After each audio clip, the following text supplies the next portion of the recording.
Let's be honest. If you ever found yourself stuck in emotional patterns that refuse to change no matter how much effort you invest, there's a strong possibility their roots go far back, often into childhood.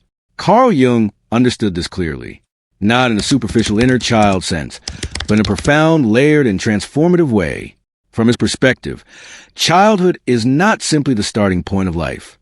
It is a stage where the blueprint of the subconscious mind is formed. When trauma occurs during that delicate and formative period, and for many people it does, those emotional wounds do not simply fade away. They may be pushed aside, but they rarely remain silent forever. Jung proposed that early psychological injuries leave lasting imprints that extend into adulthood. This pattern appears repeatedly. An individual with an intense fear of abandonment or ongoing self-doubt often traces these struggles back to an earlier version of themselves, one who felt ignored, unseen, or emotionally overwhelmed. So, where does healing begin? According to Jung, the starting point is the subconscious. This is the part where things become uncomfortable. The subconscious runs deep. It is not something you can fully access through a weekend of journaling. It contains everything we were not equipped to process in childhood: grief, shame, unmet needs, and intense emotions that were pushed into the hidden corners of the psyche. The important point is this: buried emotions do not remain inactive. They build pressure over time. They surface in our relationships, in anxiety, and in patterns of self-sabotage that seem to happen without clear reason. It can feel like living with something invisible yet constantly present. For this reason, Carl Jung stressed the importance of confronting the subconscious, not because it is comfortable, but because it is essential. He also introduced the concept of the collective unconscious, a deeper layer of the mind that holds shared archetypes and universal symbols. It can be understood as a kind of inherited psychological memory. However, for most individuals, addressing personal material is already challenging enough. That is where the work begins, with our own history. A central part of this process is shadow work. The shadow, one of Jung's most recognized yet often misunderstood ideas, is not limited to dark urges or anger. It is more complex. The shadow includes everything we have rejected or denied within ourselves, traits we were taught were unacceptable. This may include sensitivity, anger, or even a desire to feel loved. As a result, we suppress these aspects rather than integrating them. We did not know how to hold those parts of ourselves, or we learned that it was unsafe to express them, but they did not disappear. They retreated into the subconscious and continued shaping our behavior quietly. Carl Jung believed that when we refuse to face the shadow, it begins directing our lives from behind the scenes. Inner conflict, emotional instability, and self-sabotage are often the shadow communicating indirectly. Healing requires learning to understand that message. Shadow work is not only about identifying these hidden aspects. It involves reconciling with them, accepting them, and learning from them. The shadow does not contain only pain. It also holds creativity, strength, and unrealized potential, the parts of us that never had the chance to develop because they were suppressed too early. In childhood, rejection and suppression can happen quickly. A single experience, being ignored while crying or criticized for showing emotion, can leave a lasting mark.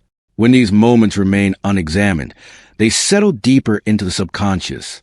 Over time, they shape our identity, even though they are simply unresolved experiences. Confronting this inner world is difficult and often painful, yet it is also liberating. For Jung, this process was not limited to trauma recovery. It was about transformation. He described it as a form of inner alchemy, where pain, shame, and fear are converted into self-awareness, clarity, and resilience. Observing this journey in others makes one thing clear. It is rarely comfortable.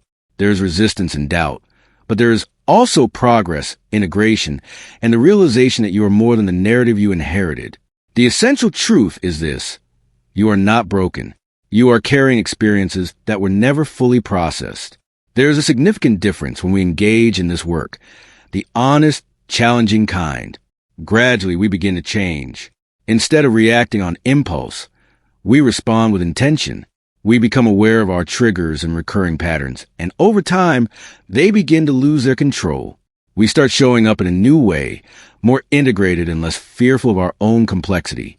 Carl Jung believed that this act of integration, bringing the shadow into conscious awareness, is central to spiritual growth. It is the path toward becoming aligned with who we truly are.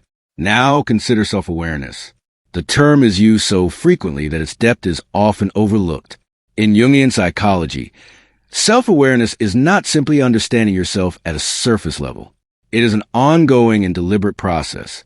It requires listening inward, distinguishing between what genuinely belongs to you and what was inherited, and making space for the parts of you that are still healing as well as those ready to develop.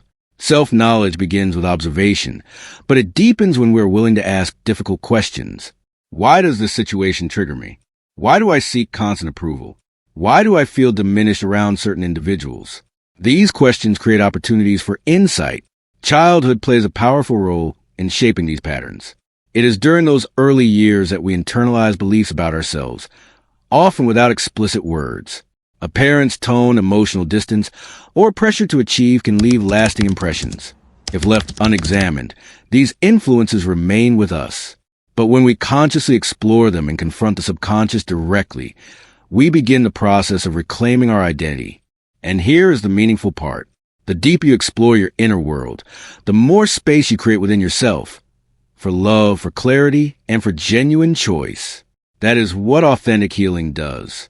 It does not remove the past. It transforms your relationship with it. If you are already on this path or considering beginning it, understand this. You are not irrational and you are not alone. The process is demanding, but it is valuable. And it starts with one simple yet powerful step. Turning inward, self-awareness and the exploration of the inner landscape are central here. Self-awareness is more than simply knowing who you are. While that is part of it, many of us fail to recognize how much of our identity has been shaped by influences we never consciously selected. Early wounds, childhood conditioning, and emotional patterns formed before we even had the language to describe our feelings all play a role. Carl Jung was clear on this point. Self-awareness is not superficial work. It requires depth, and it is not always comfortable. True awareness begins when we recognize the connections between our thoughts, emotional responses, and repeated behaviors that seem difficult to explain, especially those that surface in relationships or stressful situations. As you begin identifying these internal patterns, you stop being controlled by your history and start shaping your own narrative. However, much of this internal programming originates in childhood. That is when foundational beliefs about safety, love, worth, and trust are formed. When trauma or emotional neglect occurs early, and for many people it does, it can disrupt the healthy development of self-awareness. Instead of reflecting, we react. Instead of understanding, we focus on survival. Over time, unprocessed emotions from childhood construct an internal structure that quietly shapes daily life. The practical step forward is to begin observing, slowly and honestly, and yes, it requires courage. According to Carl Jung, healing old wounds is not only about understanding the past, it is about reclaiming it. This means acknowledging the scars while also making peace with them and allowing them to teach you. Healing requires recognizing not just emotional pain, but the structural gaps in your psychological foundation, the areas that lack support, and the parts of you that are still waiting for attention. True self-knowledge does not come from trying to repair yourself as if you are broken. It comes from accepting who you are, your strengths and limitations, your light and your shadow. Jung believed that self-awareness leads to spiritual maturity, not an abstract or distant version of enlightenment, but a grounded and embodied sense of wholeness. When you acknowledge your wounds and begin working with them, a shift occurs. You stop avoiding your history and start shaping your future. This is where genuine emotional balance begins. Now, consider the concept of archetypes. Jung introduced this idea to describe universal patterns and symbolic forces embedded deep within the human psyche. Once you begin to recognize them, their presence becomes difficult to ignore. Archetypes are older than culture and language. They appear in dreams, art, religion, mythology, and perhaps most clearly within your own inner experience. Jung associated these patterns with the collective unconscious. Even without conscious awareness, they influence how we think, feel, and relate to others. Every person carries these symbolic frameworks. Childhood is often where archetypes either develop in a balanced way or become distorted. For example, if a child does not receive adequate care, particularly from a maternal figure, the mother archetype does not vanish. Instead, it may shift into a symbol of insecurity rather than safety. That distortion can carry forward into adulthood, shaping romantic relationships and influencing self-worth. The encouraging part is this: archetypes are not fixed. You are not permanently bound to a distorted version of them. When you consciously engage with these patterns, you begin updating the symbolic framework guiding your inner life. It functions almost like psychological software. You encounter the neglected mother, the abandoned child, or the quiet sage, and you interact with them through dreams, journaling, meditation, or any reflective practice that resonates with you. The changes that follow are meaningful. Consider the sage archetype, which represents inner wisdom and intuition. If you were raised in instability or discouraged from trusting your instincts, this aspect may remain underdeveloped. However, through intentional inner work, it can gradually awaken. Then there's the shadow archetype. While often perceived as intense, it carries value. The shadow does not contain only what is difficult. It also stores your strengths, individuality, and authentic voice. Carl Jung did not view archetypes as rigid templates, but as dynamic guides. By working with them, past wounds can be reshaped into sources of resilience. Instead of repeating old cycles, you begin creating a life aligned with who you are becoming. Although this work is deep, it can also feel creative and exploratory, similar to storytelling through symbols, imagination, and artistic expression. Not all healing happens through conversation. Often, the inner world communicates through images before words emerge. This is where imagination and art therapy play a role. Jung emphasized that imagination is not trivial. It is functional. It provides access to the subconscious when language feels limited. In cases of childhood trauma, words frequently fall short. Individuals may struggle to explain persistent emotional heaviness, yet express it clearly through drawing, poetry, or other creative forms. Imagination helps move beyond the defenses of a rational mind. It bypasses automatic reassurances and connects directly to the emotional core. When hidden experiences are expressed through color, form, movement, or metaphor, shift begins. In this context, art becomes therapeutic. Through creative expression, repressed memories and stored emotions surface, not solely through analysis, but through the act of creation itself. And truly, some of the most profound healing I've witnessed happens in silence. A blank canvas, a lump of clay, a song. Imagination is the catalyst that makes this possible. It is not childish, it is sacred. It allows us to reinterpret the past using symbols that resonate emotionally, even when they defy rational explanation. You don't need to be an artist, just willing to explore, to feel, and to let the unconscious communicate in its own language. Carl Jung saw this as one of the most direct paths to healing.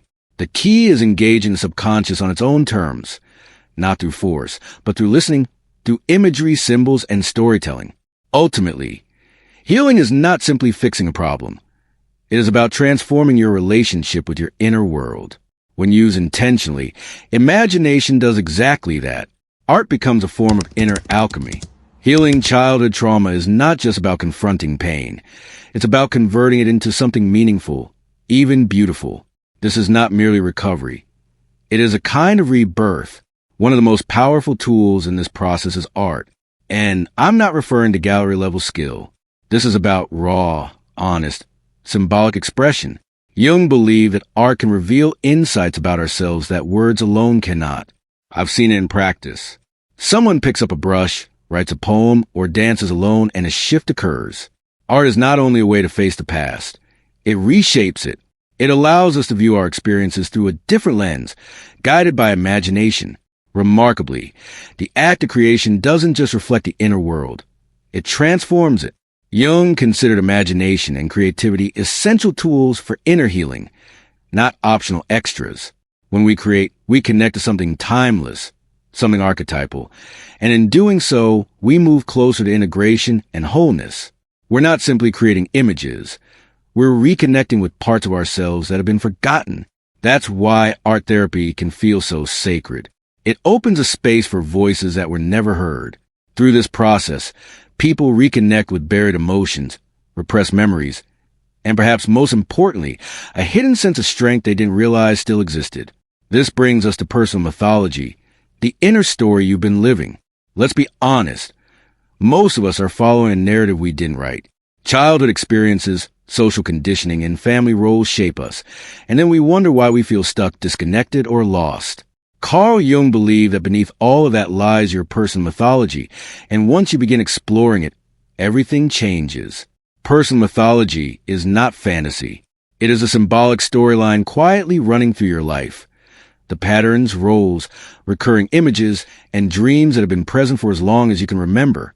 Jung saw each person as more than a physical body or a product of society. He viewed us as spiritual beings in search of meaning. Personal mythology is how the subconscious communicates hints about where that meaning can be found. Much of this originates in childhood, when your symbolic world first begins to take shape. Perhaps your mother became the nurturing figure, or perhaps she did not, and your inner story has been shaped by the search for that care elsewhere. Perhaps your father represented the distant king or the absent warrior. Maybe you were the invisible child, or the one who had to hold everything together. Those early roles and emotional imprints become the characters in your inner narrative. Over time, the people and experiences in our lives start to take on a mythic dimension, influencing the way we understand ourselves and the world around us. A teacher may become the wise old man. A childhood bully may turn into the trickster or shadow. We often navigate life through these archetypal roles without even realizing it. Here's the transformative part. When you begin to understand your personal mythology and view your story symbolically, you gain the power to rewrite it. Carl Jung emphasized that healing isn't just about fixing broken parts. It's about transformation. True transformation begins when you recognize the story you've been carrying and choose to engage with it consciously. Within every personal myth, there is usually a central figure, the hero, not a superhero in the cinematic sense, but a part of you willing to face darkness and keep moving forward. Being the hero doesn't mean being fearless. It means being willing to look inward, confront discomfort, and sit with wounds rather than avoid them. This hero inevitably encounters the shadow, and that's essential. The shadow is not just negative. It contains hidden, rejected parts of yourself. Fears, desires, talents, and truths that were pushed into the subconscious because it didn't feel safe to express them. Jung viewed confronting the shadow as a rite of passage. It is messy and painful, but it is the path to becoming whole, not merely polished. The challenges the hero faces are never random. They reflect internal struggles, shame, fear, guilt, abandonment, that need to be acknowledged and integrated. This is how the myth evolves, and in turn, how you evolve. The beauty of personal mythology is that it is symbolic. It doesn't have to be literal to hold truth. Recurring dreams, drawings, and stories are all pieces of the puzzle. When you start listening to them, they act as a compass. Jung regarded the symbolic language as a spiritual guidance system, helping to decode the emotional messages stored in the subconscious. It illuminates what has been hidden and what is asking to be seen, processed, and healed. This is not a one-time process. Understanding your personal myth is a lifelong journey. It grows and matures as you do. The more you engage with it, through dream work, writing, creative expression, or inner dialogue, the more aligned and integrated you become. Not perfect, just real. You stop resisting your story and start walking it with awareness, integration, and a sense of wholeness. Carl Jung taught that healing isn't about erasing the past. It's about reconciling with it. That means honoring your story, every part of it, the pain, the power, the poetry. When you begin to see yourself as a character in a larger unfolding narrative, one imbued with meaning, life stops feeling like it's merely happening to you. Instead, you live with direction, depth, and a sense of the sacred. This is at the heart of personal mythology. It reminds you who you are beyond the roles you were assigned, giving you the chance to reclaim your voice and even write a new chapter. So, where are you in your story right now? Are you in the underworld, facing your shadow? Are you returning home with newfound wisdom? Or are you only just awakening to the fact that you have a personal myth that has been guiding you all along? Wherever you are, it's okay. The hero's journey is never a straight path. It always moves inward, forward, and upward. And perhaps the most powerful step you can take right now is simply to notice, explore the unconscious with us. Subscribe so you don't miss the next chapter.